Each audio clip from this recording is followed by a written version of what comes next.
El Teatro de la Ciudad de Esperanza Iris vibró con el concierto México en la marimba y percusiones, una fusión de ritmos y estilos.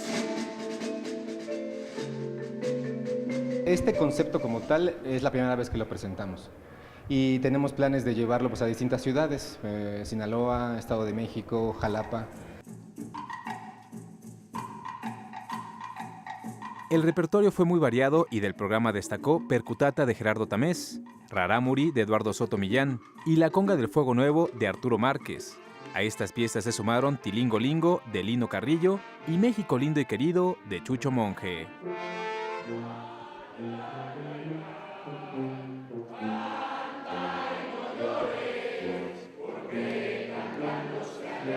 Y creadores de esta idea, de la idea de juntar en una primera parte música contemporánea, académica, y en la segunda parte música popular, regional, típica mexicana.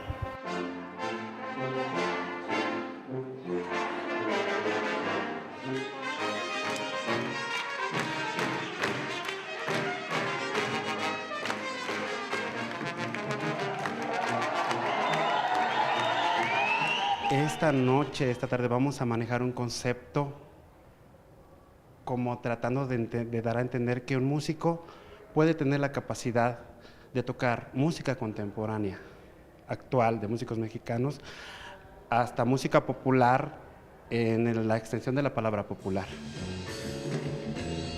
En el concierto participó el ensamble Baquetofonía, conformado por percusionistas egresados de la Escuela Nacional de Música, la banda SL, agrupación de música sinaloense, y los integrantes de Marimbatitlán, ensamble compuesto por percusionistas egresados de la Escuela Nacional de Música de Mazatlán, Centro Municipal de las Artes y del Conservatorio Nacional de Música.